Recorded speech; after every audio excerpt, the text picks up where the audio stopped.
Good evening, Razorback Nation. We want to welcome you to the one, the only Hawg Talk podcast, live from the Sterling Soap and Roastery Studios. We are part of the Believe and Buzz Radio networks, where you can find us on all podcast platforms, as well as Buzz 2 106.7 in Central Arkansas.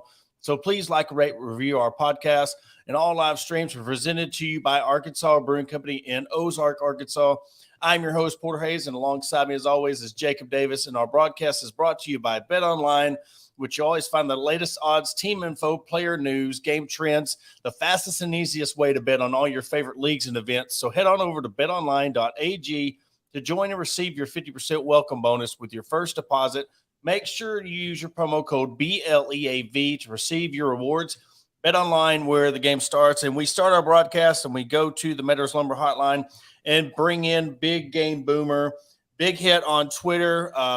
The love-hate relationship, I would say, I've been saying the past week about the Arkansas fan base and all your graphics and best punt returner, best Penguin Eds in Arkansas, you know. So just welcome to the show and just tell us how you got your start and how much fun is it to be able to just go back and forth with all these different fan bases. Oh man, first, thanks for having me on. I know it's a crazy Sunday, crazy, awesome weekend for college sports fans, but yeah, I mean, so I am Big Game Boomer. People always think it's like a company or whatnot, but I am him, one person. So that's me. And basically I started this, people ask me all the time when I started this, and basically it was in November of 2020. I got in an argument with Desmond Howard. I just posted something under his tweet that he had, and he just came after me. And then I went after him, and that was in November of 2020. And so I had like 50 followers at the same time. But that interaction gave me like this whole like, whoa, Twitter is really cool. You can interact with these famous people and, clap back at them when they clap at you. And since then, it's just one idea after another. Then I started making these lists intentionally to troll Texas because I'm an OU guy. I have an Arkansas shirt on just because this is a pretty sweet shirt with the hog on it. But, I started it 2 years ago, and here we are today in 2023, and it is what it is. You guys see the numbers, and it's literally just my opinion that I put out there. How millions of people have taken offense to it or like it, I don't know how it happened, but here we are, and I'm on this podcast talking to you guys, so enjoying it. So how do you deal with the people that, when you get flack, and one of the big tweets that you put out a while back was the most sensitive fan bases in the country. Yeah. And how do you deal with the flack that comes from the Twitter? You just have to laugh at it. I mean, because it's hilarious. I love college sports so much because of the passion that fan bases have. You don't see that in pro sports. I make a list. You guys, if you follow me, and you see I make all kinds of different lists that some have nothing to do with sports, just have stuff to do with universities, and like most and least sensitive. And every list, there's flack, but then there's teams that are happy, so they're going to retweet it, and coaches retweet it, and these lists end up on the USA Today or Sports Illustrated. And it's my take, and it's crazy how much it blew up. But Yeah, like this list right here, the most sensitive like I've been doing this for 2 years now. Missouri, number one, least sensitive. Yeah, there, and that is one of my favorite things about Arkansas is the denial by the Arkansas fan base that Mizzou is not a rival. I love that whole interaction between Arkansas and Mizzou fans. I love that. But Arkansas fans, literally every single graphic I put out, every ranking, you can go into the mentions and you will see an Arkansas fan saying, well, what the heck? KJ Jefferson's number one. They think that whatever that, their fan, but whatever the ranking is, Arkansas should be number one. And that's true. It's true. And I mean, I love, people think I hate Arkansas, but I love Arkansas because they, to me, are the definition of an extremely passionate fan base that cares deeply about every sport and literally anything that you say about Fayetteville. And I think that's a lot of it has to do with the SEC, but Arkansas, there's no pro teams in Arkansas. So you have just this entire state that really supports the Razorbacks. And it's fun arguing with your fan base on Twitter because I can't wait to get to the SEC and get some OU Arkansas matchups here in future sports. So when you're riling up the fan base, and there's a lot of people who they do that now. I mean, that's just part. It's fun. So when do you ever bet yourself on when you say something outlandish and Arkansas is involved, like over under? All right, 2 minutes. There's going to be an Arkansas mention in my tweet or a reply. Like, is that your go-to? That's going to be the first people who always respond, or is there another fan base that rivals what Arkansas does? I would say Nebraska is close. That's why I kind of, when I saw it was the regional 2 years ago when you guys knocked off Nebraska, Charlie Welch hit that bomb in the left field. That was maybe the best atmosphere I've ever seen in college sports, like even football and basketball. The Hawg pin was just wild, and they're just so passionate. So it's that's why I love, like, people want to always remember the bad things I say about Arkansas, but I also say a lot of good things about Arkansas. I think Fayetteville is a great college town. I know we can talk about the restaurant list, but yeah, I don't. Maybe Arkansas lives rent free in my head because it is fun with the banner with the fans, but it's not. I don't hate Arkansas, so it's all fun. But they're so easy to rile up. Like we said, we've watched Jake Crane, we've watched Josh Pate, we've watched these people, Pete Thamel. We've watched a lot of these guys at the top. Know that it's so easy to trigger Arkansas fans, no matter what you're talking about. That I think, and I've told our fans, I've told our listeners, I've told Jacob, I've told myself, like, they are doing this for this reason. And we keep falling for that trap. It's like Charlie Brown that thinks he's finally going to kick the football this time. And somebody puts a tweet out or puts out something on Facebook and, all right, well, you're going to get them this time. And then you pull the football. It's like, and they just laugh because they're getting followers and mentions and getting publicity because they're falling for the same trap. Yeah, no, I think the one time where I was just like, I just want to tick off Arkansas fans. It was after y'all beat Illinois in the first round of the NCAA tournament in basketball. And I just had a picture of Musselman and the score. And I was like, they got very lucky. And oh my gosh, Arkansas fans were livid. So it's and they love their head coaches. I mean, they are the head coaches. I mean, they just, those guys can't do any wrong. I mean, Arkansas may have like the three best like head coaches. If you did like that's a good list idea, trio of head coaches with Musselman, Van Horn, and Pittman. Yeah. I mean, that's a solid trio. So, but yes, Arkansas fans are very sensitive and passionate, and that's why they're probably in my top 5 favorite fan bases. And we talk about the passion and stuff. And Arkansas, they have a reason to be passionate. Right now, they have a one of the best backfields in the country returning in the SEC. Yeah. And one of those guys was in one of your lists, the top returning running backs for 2023, Rocket Sanders, right behind Quinshaw Junkins from Ole Miss.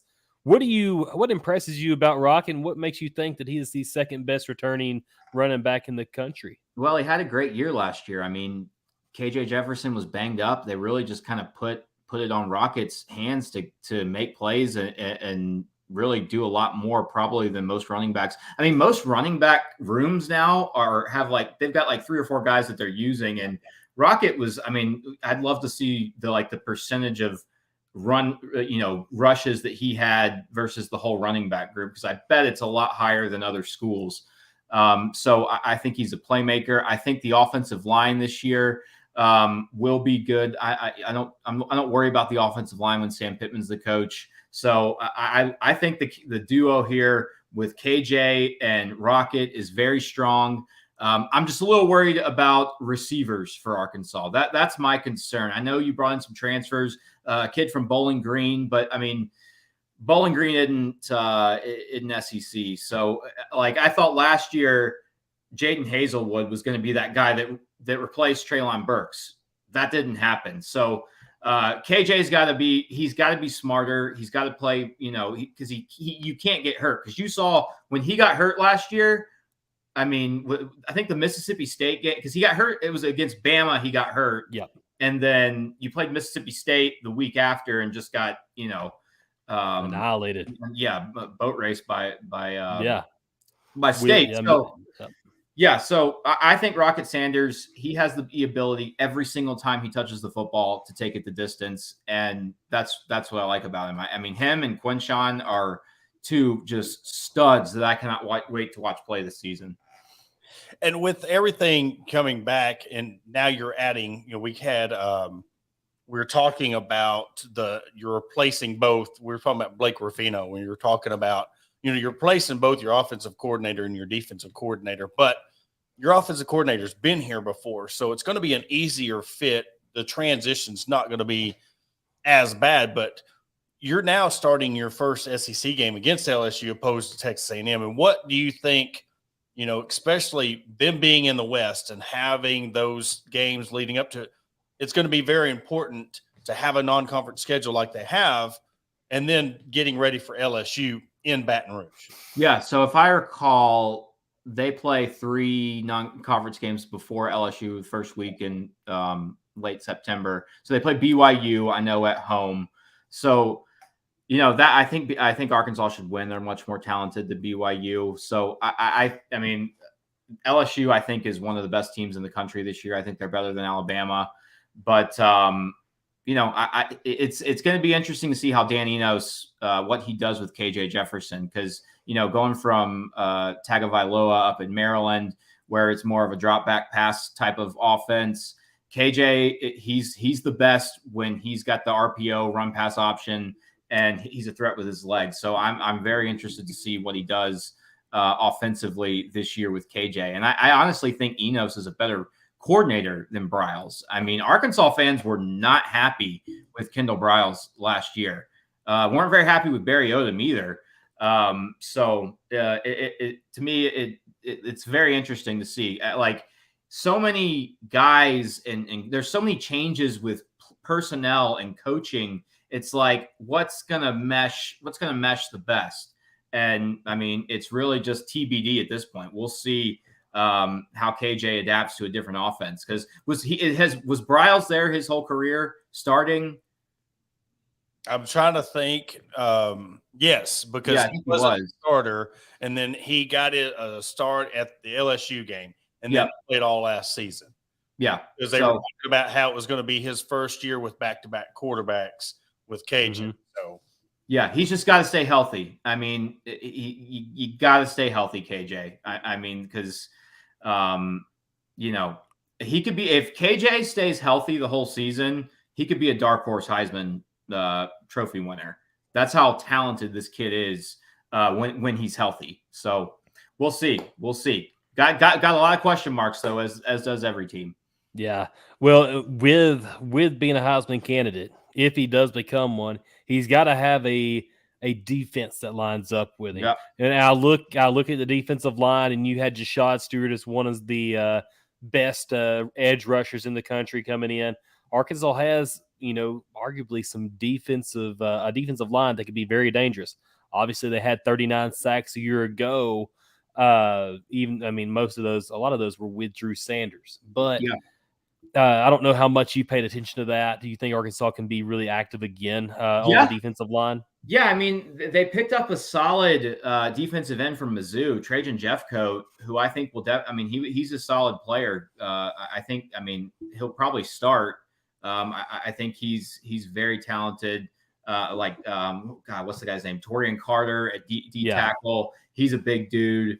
They got Tank Booker from Maryland too. He's a defensive tackle, 6'4", 320. So it's really to me, it comes down to the secondary, because that was the biggest issue last season for Arkansas. And they've got talented guys in the backfield. They just were all banged up like last year. Like Jalen Catalon got hurt. I think it was like the first week of the game, I remember the first week of the season, Ben Bryant was just like torching. Quarterback of Cincinnati was like torching Arkansas secondary, and I was like, "Oh crap! I picked this team to finish second in the West. I'm a little concerned about this one." So they got to shore up things in the secondary, but I also think the quarterback play is going to be down this year compared to last year. Jaden Daniels at LSU, he's a very talented quarterback, but I'm not worried about him with the legs. I mean, Will Rogers going from air raid to pro style. I think that he's going to take a step back, and then, Ole Miss, Auburn. I don't think any of those teams really have elite quarterback play. Even Bama. God, I was at that spring game, and the quarterback play was atrocious. It was horrible. And then literally next week they got a kid, Tyler Buchner, from the transfer portal. So, they got to clean up the secondary. Can't give up these big plays like they did last year. So we'll see.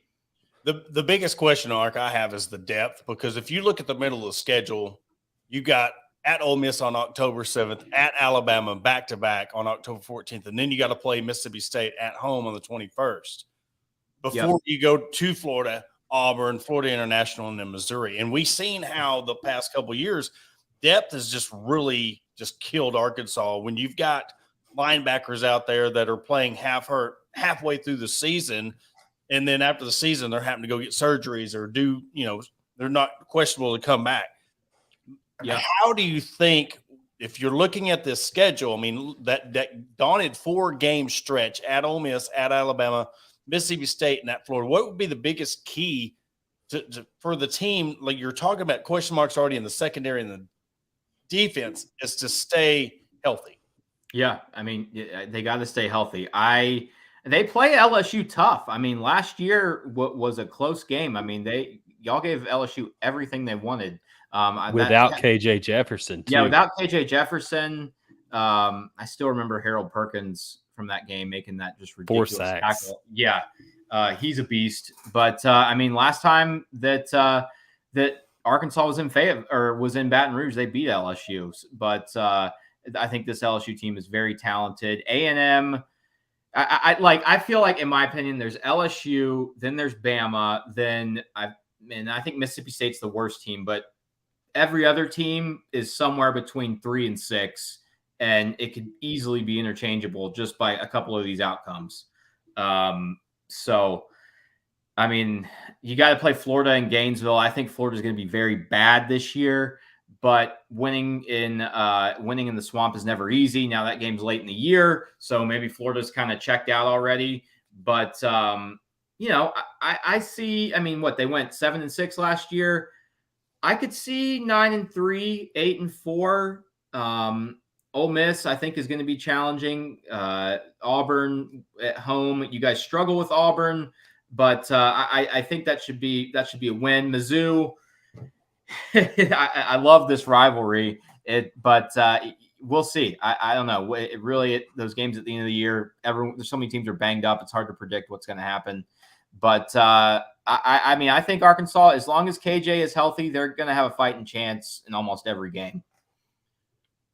What do you think is the deal with, you see Arkansas, and I want to bring in Texas A&M and Missouri to the front right quick. And you know that Arkansas has had a better team.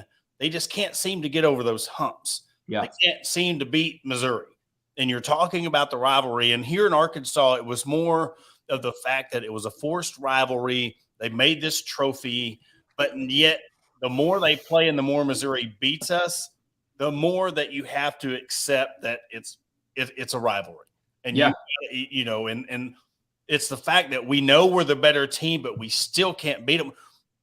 Watching football as long as you have, what do you think the biggest thing is why they just can't, teams that you know they're better and they just can't get over that hump, whether it's Arkansas or any school? What do you think goes into that? I mean, I think a lot of it has to go into recruiting, but it certainly there's a mental aspect of it. And, you know, Arkansas fans will blame whatever the Chad Morris years do not count on Twitter, according to Arkansas fans. So that's their excuse. So you just, Pittman's got to keep recruiting well, building a strong culture, and just giving, you know, the team the belief that they can go in and win these close games. And that, I think that when you get to have that belief that you can win, that puts you over the hump. Whereas going to these games, I feel like sometimes they're not that confident, especially in the Missouri game. That game was terrible to watch. So I just think Pittman's just got to keep doing this thing and keep installing the confidence in his players, because I think his players love to play for him, and you know, he can take them to the next level. And that's something that Arkansas has struggled to do. You look back into the 2015 season with Brett Bielema coming off a 7-6 record and a Texas Bowl whipping of Texas that year, and then they come on and they lay an egg against Toledo, and then they lay an egg against Texas Tech, and you're thinking, man, Arkansas was just right there knocking on the door to be back to the Bobby Petrino level of success, and now they're knocking on the door again. Like last year, you go from 9-4 in the regular season with a bowl win, and you're thinking, okay, Arkansas can go win 10 games. They had a heck of a transfer portal haul last season, and then they go and lay an egg 7-6 last year. Yeah, like with a new offensive coordinator and with a new defensive coordinator, Sam Pittman's saying that he thinks that the culture is back to the 2020, to the feeling of what the 2021 team has. How much of culture does it take, honestly, to take Arkansas to the next level? Because obviously, you know, you think about the recruiting. The recruiting's almost to that level, top 20 wise. And you have such a great transfer haul too. How far off do you think Arkansas is from taking that next step? I think they're close with Sam Pittman. I mean, a team that kind of reminds me of kind of in the same situation, but they're in the, you know, the other division is South Carolina with Shane Beamer. I mean, great guy. Players love playing for him. And, you know, South Carolina was in the dumps really at the same time as Arkansas. And his 2 years that he's been there, they've continuously gotten better.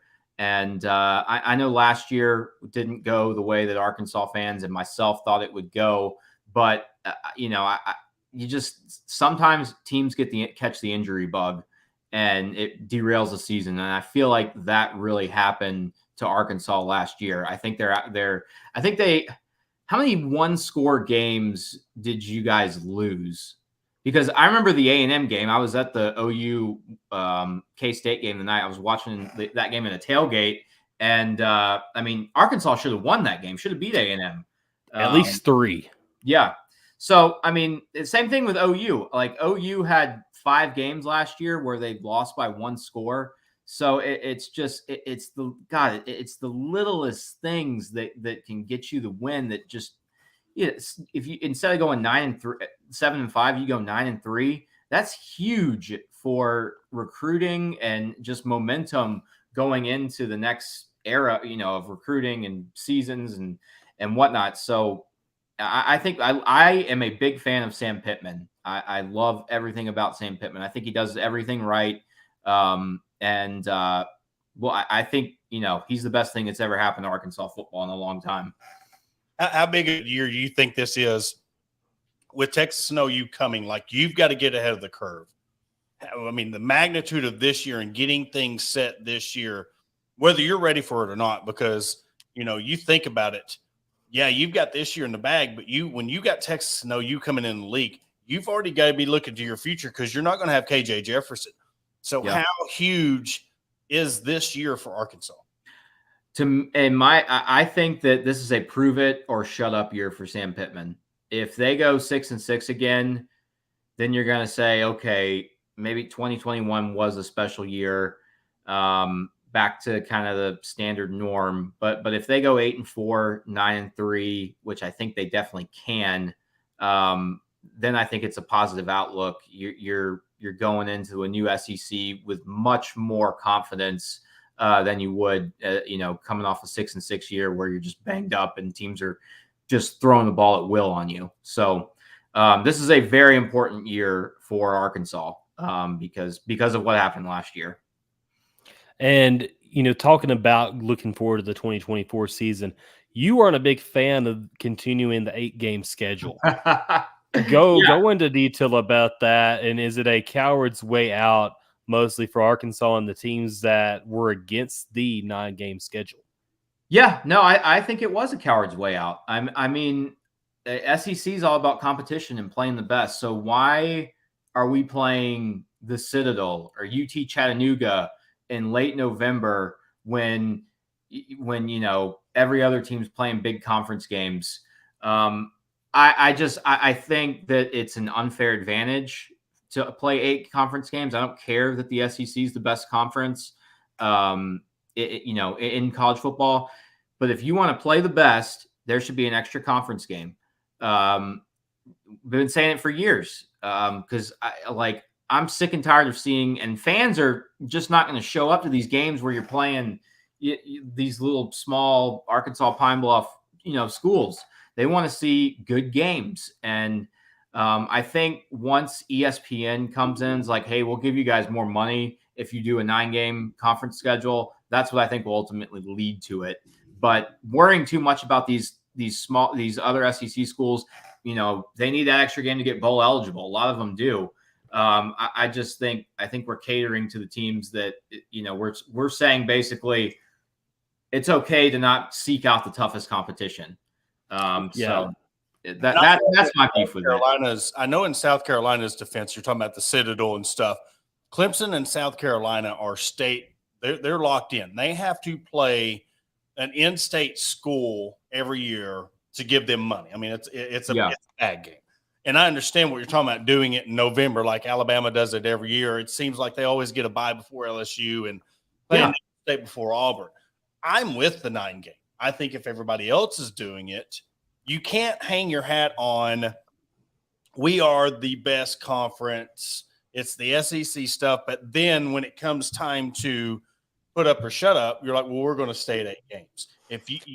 Because the outside looking in, and that's why I was glad we had you on the show, because you're a guy that is looking on the outside in when it comes to the SEC, is we can hang their hat and they're like, okay, look at all the money. But the rest of it, when they made that decision, I felt like 3/4 of the nation was laughing at the SEC because they're like, you had your chance. Now you want to stay in an 8 game, especially with adding 2 more people in. I think and I don't know if it was a coward way, but it's just like you should have went to a 9 game because you're going to give more people more games. You're bringing in more teams, but you're still staying at 8 games. I just think they're that arrogant of thinking they're the best conference. I don't think it's a coward thing. I think the Greg Sankey is just that arrogant when it comes to the SEC is the best conference, and we don't need to, so why should we? Yeah, no, I totally agree with your point there. I mean, it is what it is. I wish that it would be a 9 game schedule. And if I'm fine playing FCS schools and giving them money because I think FCS programs are great. Let's just do these games the first 3 weeks of the season. I mean, let's not be playing these games in late November when college football playoff rankings are coming out every week. I hate it from a competitive standpoint. And I think this was just for the 2024 season. So it could get renegotiated, but I am not happy with this 8-game schedule at all. I hope OU, if they're going to play a, Slippery Rock or whatever school, that they do it at the beginning of the season and not adapt to what the rest of the SEC does. Because I've hated it my entire life. I think it's ridiculous. Well, what real quick, what do you think of the fact that when OU comes, because you being an OU guy, the fact that OSU won't play you when you come to the SEC? What's the thoughts from of course, I know it's going to be big brother, little brother deal. But yeah. What is take the fan out of it when it comes to the fan bases, but when you are going to lose that game, what does it mean to the fans that this game won't be played once they come to the SEC? I don't think it means as much to the fans of OU because I think they're more concerned about having the Texas game every year. I mean, look at the all-time record between OU and OSU. It's like 100-17 OU over OSU all time. Honestly, I think OU would play Oklahoma State every year if they had the opportunity. Oklahoma State doesn't want to play OU. Yeah, that's what I was getting at. Oklahoma State decided they wouldn't do it. Yeah, I mean, because why would you want to play OU if you're Mike Gundy? It's only going to set you up for failure. You want to, when you're talking to recruits, you don't want to have that, bedlam game where you lost again, on your resume when you're talking to recruits. So Oklahoma State wants to probably be as far away from OU as possible in the world of college athletics. So we'll see. I hate BGB. Away, but I'd rather be. I said I hate that it's going away, but I would honestly rather be in the SEC than play Bedlam every year. Yeah. Well, BGB, we appreciate you being on, man. Tell us where you can find you on Twitter, and we'll get you out of here. Absolutely. Yeah, you can find me on Twitter, Instagram, Big Game Boomer. I'm always doing stuff. And shout out to Penguin Eds. I don't know why Arkansas fans hated it so much when I put it there. That is a good barbecue joint. You didn't say Wright's Barbecue. Hey, my son loves Big Red, the mascot. So we're going up to Fayetteville in a couple weeks. I'm going to eat Wright's Barbecue, and then I will say if it's better than Penguin Eds. So if you're going to stay there multiple days, you got to go to Wright's Barbecue, and you got to go to the Catfish Hole. That's two places that are a must. And JJ's. JJ's, yep. Know about JJ's. So we appreciate you coming on, man. We'll definitely chop it up during football season, and especially when OU comes into the SEC, we'll definitely have you on again. Absolutely, man. Anytime, y'all just give me a holler. Jacob, you know where to find me. Yes, sir. See you, Boomer. All right. Okay. Well, that was Big Game Boomer. Loves to rile up the Arkansas fan base, and we're going to talk about that more. And we're going to be catching you up with the baseball game. It is in the middle of the fifth, 4-0 Arkansas. We will catch you right after the break. At Fordham Lee Distillery, our bourbons look as amazing as they taste. A delicious, high rye bourbon aged over 6 years. Fordham Lee is a company founded on the principles of great folks and spirits worth remembering. Look for Fordham Lee brands at Walk-Ons, Liquor World, Buster's, and soon everywhere in Northwest Arkansas that serves fine spirits. Fordham Lee Bourbon says, please drink responsibly. 21 means 21. Fordham Lee Distillery, blended and bottled in Middletown, Maryland. Attention DIYers and home improvement enthusiasts. Are you searching for the right tools and the supplies to tackle your next project? Look no further than Mentor's Hardware Store. With locations in Ozark, Alma, and Clarksville, our vast selection of hardware and building materials is sure to have everything you need, whether you're fixing a leaky faucet or building a new deck. Plus, our knowledgeable staff is always on hand to offer expert advice and guidance. And with our competitive prices and convenient online ordering, Mentor's Hardware Store is your one-stop shop for all your DIY needs.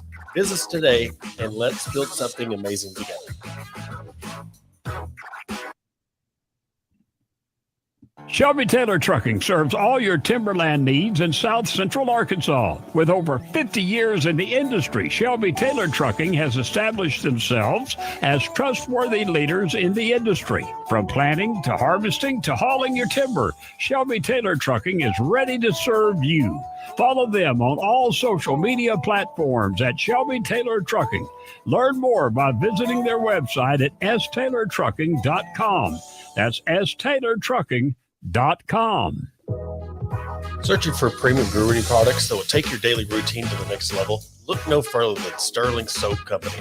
Our handmade soaps, aftershaves, and balms are with only the finest ingredients that give you the ultimate grooming experience. With a variety of scents to choose from, there's something for everyone.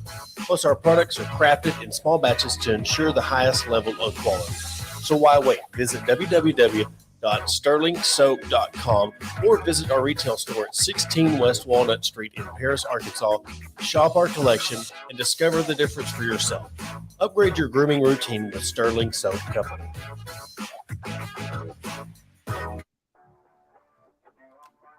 McCoy Tiger Drug Store of Sheridan, Arkansas has been the top pharmacy in all of South Central Arkansas since 1895. They were also the 2020 Good Neighbor Pharmacy of the Year. They not only fix you up with your prescription with timely and friendly service, but also an elite gift shop. All your OTC needs, baby and wedding registries, tuxedo rentals, and much more. They're located at 821 North Rock Street in Sheridan. Give them a call today at 870-942-5121. Are you looking for a place to grab a cold drink and some delicious food? Look no further than Arkansas Brewing Company. Located at 201 South 1st Street in beautiful downtown Ozark, our establishment offers a wide selection of craft beers and tasty eats. But what sets us apart is our welcoming atmosphere and friendly staff. At Arkansas Brewing Company, you'll always feel like part of the family. So visit Destiny and Christopher Brockett and staff today and see for yourself what makes us the go-to spot for locals and visitors alike. Arkansas Brewing Company, come for the drinks and stay for the friends. Are you in need of legal representation? Look no further than the law offices of Robertson, Beasley, Shipley, and Robinson. As the oldest law firm in the River Valley, we have been serving our clients for over 100 years, with locations in Ozark, Fort Smith, and Springfield. Our experienced team of attorneys provide expert guidance and advocacy in a wide range of legal areas, including personal injury, family law, criminal defense, and more. Trust in our history and experience to get the results you deserve. Contact the law office of Robertson, Beasley, Shipley, and Robinson today at 479-782-8813. That's 479-782-8813. And we want to welcome you back to the Hawg Talk podcast. We was going to break into the baseball game real quick, but we had some breaking news come over the break, and it seems like Connor Vanover has changed his from ORU, and he will be coming back to the SEC and going to Missouri. Jacob, what are your thoughts about Vanover landing in Como? Well, I mean, Connor wanted to go on somewhere where he could play some big-time basketball, and he also wanted to or Missouri also needed a big, and they finally got one in Connor. Obviously, Connor's an unconventional big, but he's a big for sure, stretches the floor for them, and I think it's a nice addition there for Missouri. Connor, didn't have the success that he wanted at Arkansas, obviously. I mean, he spent 2 years at Arkansas and had like a really good first game. Scored 26 points against whatever team Arkansas opened the season with in 2020, 2021. But he just never got into the roll of things. Had a couple of flashes there, I think against Mississippi State at home a couple of seasons ago, and just never could get in the rotation. But big time addition there, and he played really well this past year for a Oral Roberts team that they got bounced early by Duke, but they were very talented. Had won like 23 or 24 games in a row going into the NCAA tournament, and a lot of that was because of Connor Vanover's contributions. So yeah, big time for Connor, and hope the best for him, except when he plays for Arkansas or plays against Arkansas. Yeah. Well, I mean, in-state kid, that's the thing. We still got to root for him, that because it wasn't like he left on bad terms. No. We just seen that the playing time wasn't there. He wants to go, and that's the thing about the transfer portal. That's what makes it so great. You knew you weren't getting the minutes that you wanted. Go somewhere where you can prove it. And look, he progressed. He got better at ORU. Now ended him back in the SEC, opposed to, hey, let's stay at Arkansas where I'm going to sit. I mean, that's the thing. People got to remember these kids love ball. Ball has been their whole life from the second or third grade or kindergarten when they even start playing ball now. And they got to realize that, that's a huge part of their life. And just take it away from them when they're used to, when you get college ball, you're used to being the star at your high school. Then you get in high school and then things kind of, come to a halt and you're like, wait a minute, I love the game, but I'm not getting to play as much as I thought I would get to. And now you have a chance to go. So yeah, good for him. We'll see him probably twice, or maybe more. We'll see how that goes, but definitely. But back into the baseball game, man, 20-5 the game beforehand. And I've never seen a baseball player go off and have a basketball type performance, but Trey Richardson had 11 RBIs, 2 grand slams in that game against, 20-5 game. And they're playing Arkansas is out and play Santa Clara right now, bottom of 5th, 4-0. But man, just talk about that game and just how quickly it got away from them. It was away from them before it even got started. I was at work at the time when it started, but I was also following along on my phone.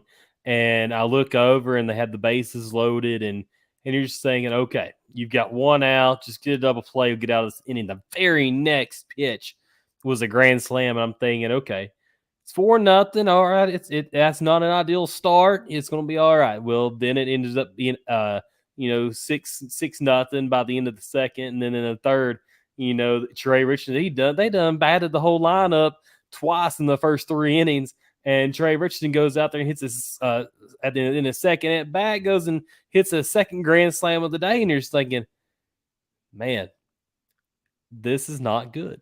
this is not good. It felt like the second game of the season all over again. Obviously, Arkansas was tied 4-4 in the 4th inning with TCU in the second game of the season, but they smashed everything. And Hagen Smith was a first-team All-American, and they just hit him like he was throwing like 55-mile-an-hour lobs over the plate. Like they were just hammering everything.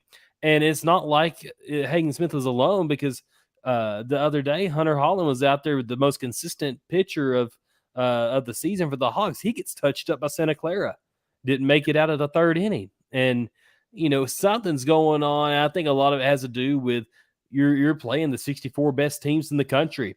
Even if, you think you're stepping back out of SEC play where, it's one of the hardest leagues to win in. And then you're, going in thinking, okay, we can take a little break here.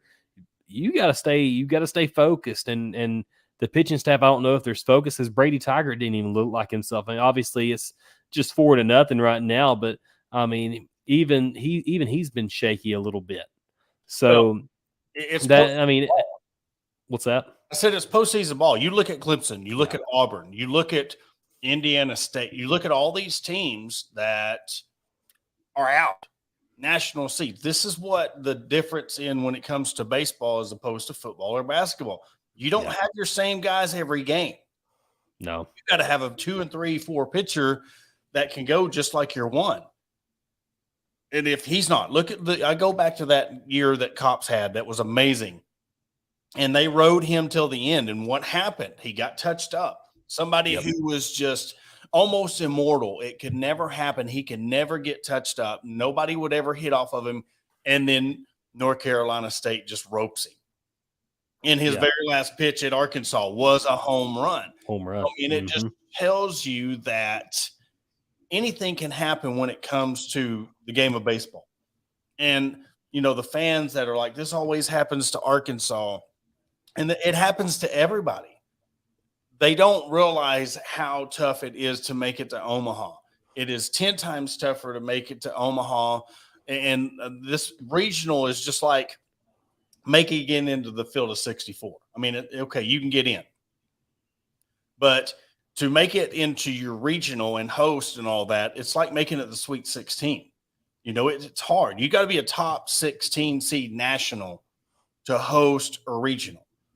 And then you're getting the best 2s, the best 3s, and the best, not the best 4s, but I'm saying you're getting these 2 seeds. Like Tennessee was a 2 seed. They're a good, solid 2 seed. They went into Clemson and roped them. And then Clemson ends up getting beat by Charlotte and getting beat out. Look at Auburn. They got beat out. 0-2. 0-2 in barbecue. Oklahoma State, another team. It happens in baseball. And so, but, we're so quick to jump on these bandwagons, but we're so quick to jump off. Like they got beat 20-5 by TCU, and it's like, oh, season's over. I know this always happens to Arkansas. Dave Van Horn can't do this. And I'm just like, where's the faith at? There's no faith. It's game to game fandom is all it's become. And the thing is, like, TCU's just kind of raked them over the coals like twice this season. But who's to say, like, they've scored 38 runs against Arkansas this season. They've scored 36 in this regional alone.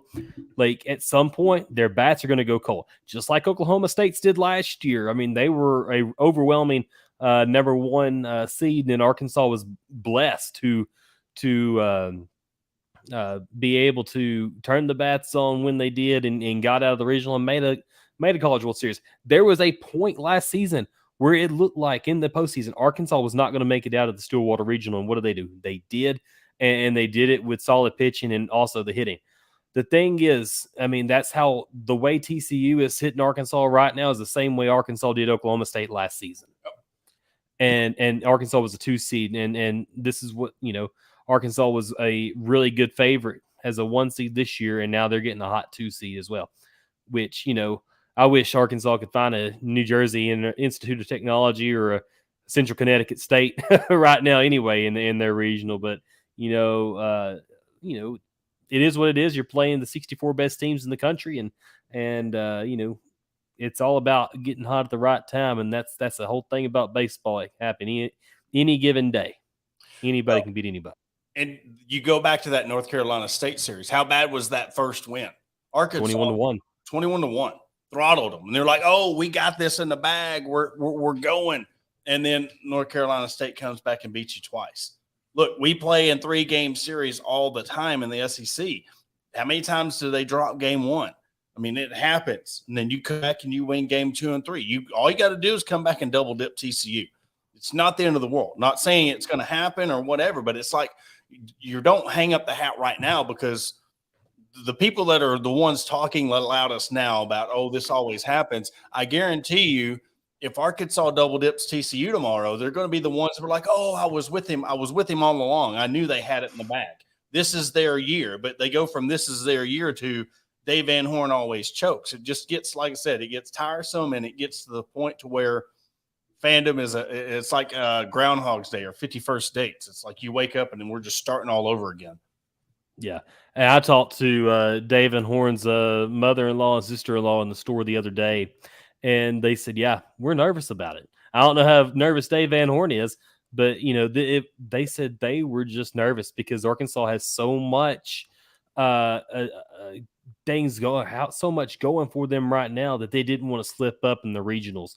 And they said, they were playing 2 of the hottest teams in the country coming in with Arizona and TCU coming into the regional. They were nervous for Dave Van Horn and the Razorbacks, and it's kind of interesting being able to hear it from a family perspective towards a coach, because that families have feelings too, especially at the coaching level, and you don't ever want to see you always want to see your family be successful. I don't know if I could ever be in that situation where I'm thinking about it all the time. Like, man, what's going to happen if Dave Van Horn and Arkansas doesn't get out of this regional? Like, what is going to happen? Like, all hell could break loose. But my point is this, and this is a question I want to pose.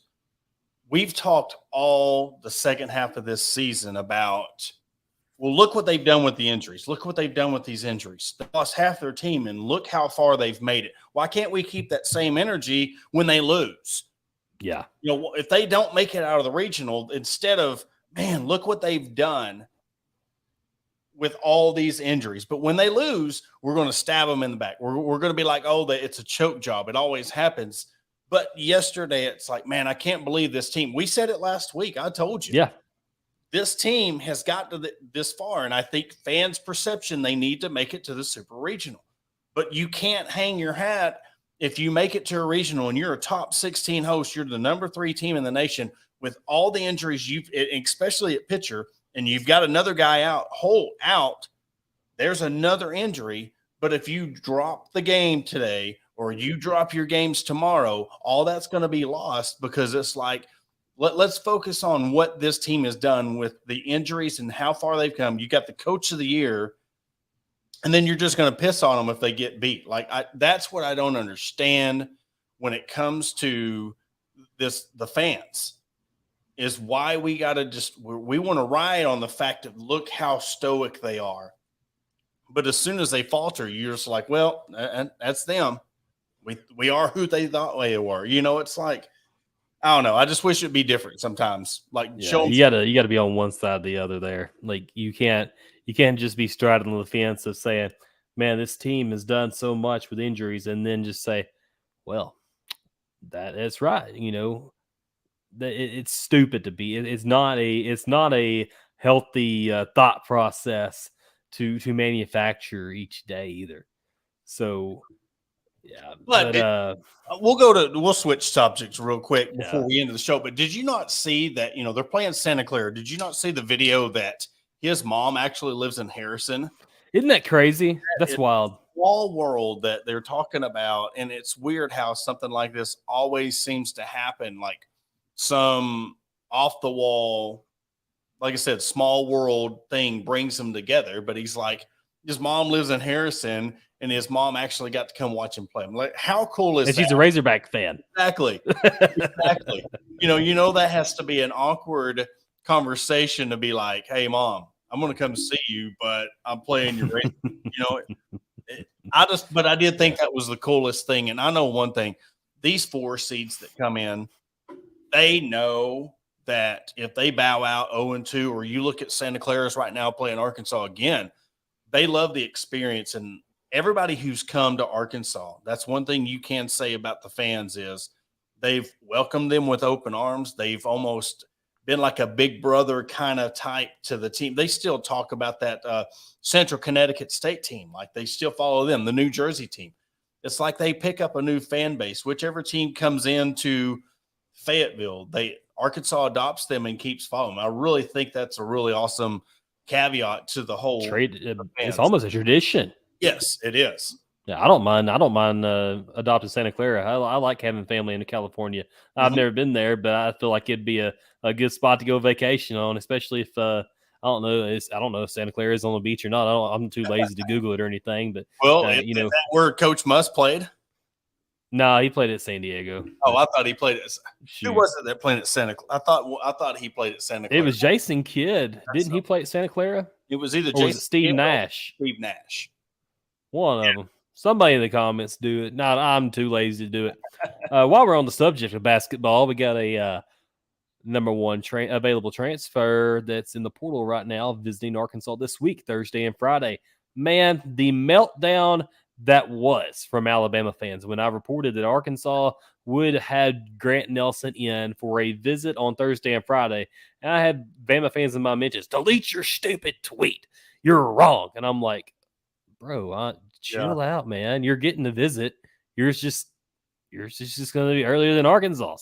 And they ended up, they're like, no, he's coming Thursday. He's coming Thursday, and y'all get him Friday. I'm like, no. So Grant Nelson he's going to be in Fayetteville on Thursday and Friday. Hopefully Arkansas is still playing in the Super Regional that day. And then Tuesday he'll be at Baylor. Tuesday he'll be at Baylor. Then he'll go to Alabama for a Tuesday evening, and then leave on Thursday morning to come to Fayetteville for Thursday afternoon and Friday. So this let me tell you, the magnitude of an addition of somebody like Grant Nelson would be huge for Arkansas. Ron Holland would have pushed them to maybe top 5. Grant Nelson will push them to top 5 because, the unknown is what would Ron Holland's game, how would it transition to college basketball?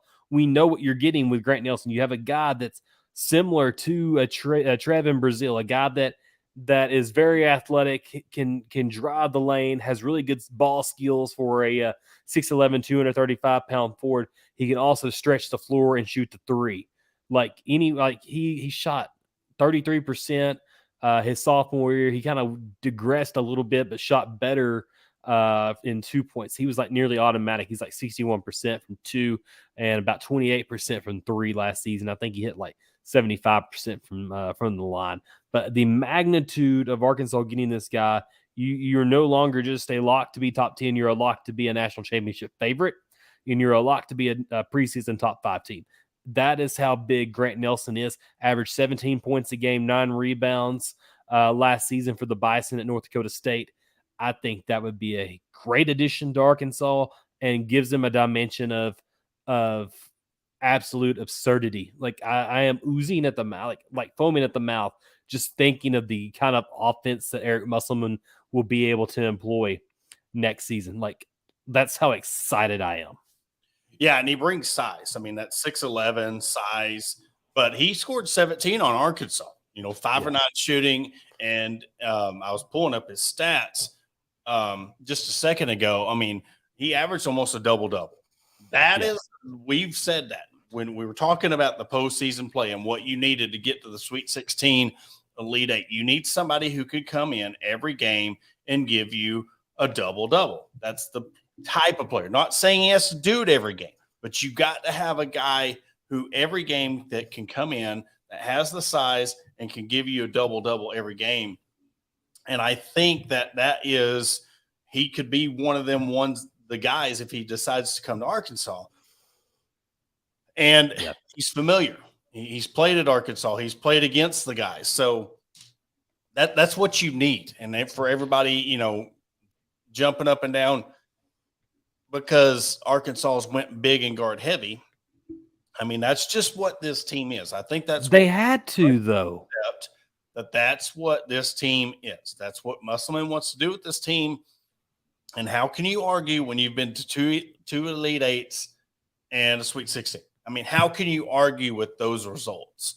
Yeah. But the thing is, like, there's people complaining that he's bringing in 5 guards. He has to replace the ones he lost. Yeah. Dadgummit. Eric Musselman's lost Anthony Black, Nick Smith, Darian Ford, Walsh.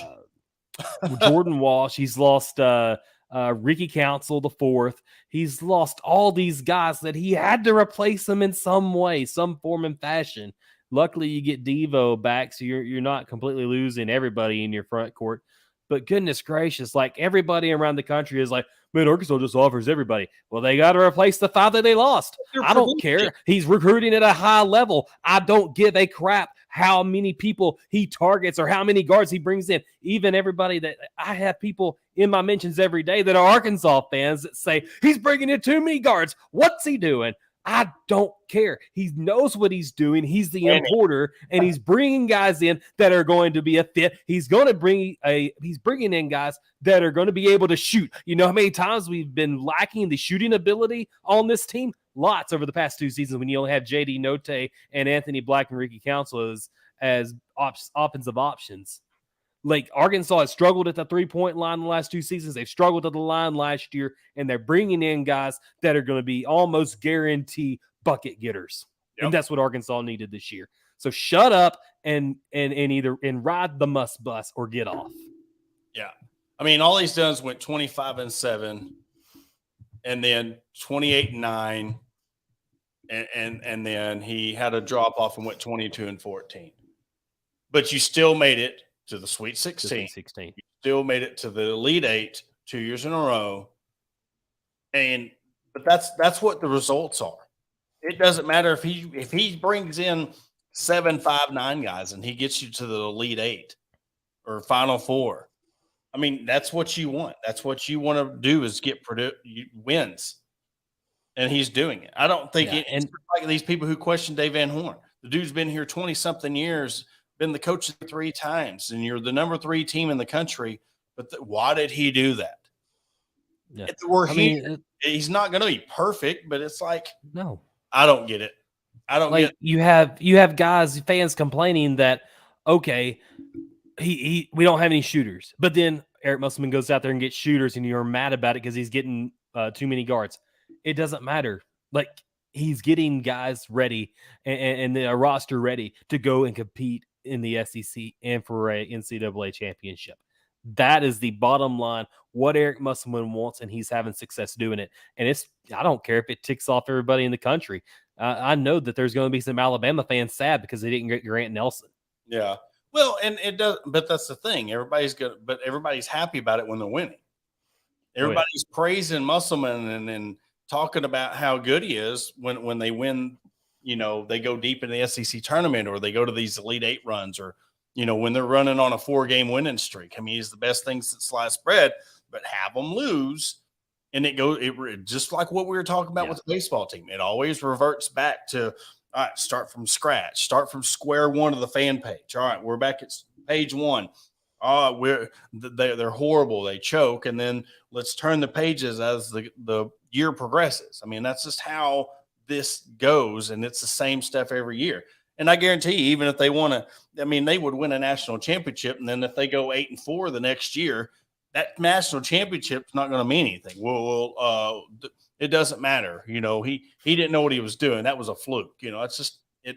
Some people still won a championship. They're never happy. I know. Somebody has to complain about something. Yeah. Porter, you ready to close it up? Yeah, we're ready to close it up. Right now we got bottom of 6, 4-0 Arkansas leads, 2-2 count. Santa Clara at bat. If they win this game, from what I've seen, I mean, on ESPN's website, they will play at 2:00 tomorrow. They will have to play TCU twice if they get past Santa Clara tonight, what we call a double dip. So hopefully they get past this and they double dip, and we're talking about super regionals next week. We have another huge guest coming up next week. We're going to announce that sometime during the week. So a little teaser. We really want to appreciate Big Game Boomer coming on. And as always, we are brought to you by Arkansas Brewing Company and Bet Online, and we will catch you next week. Go Hogs.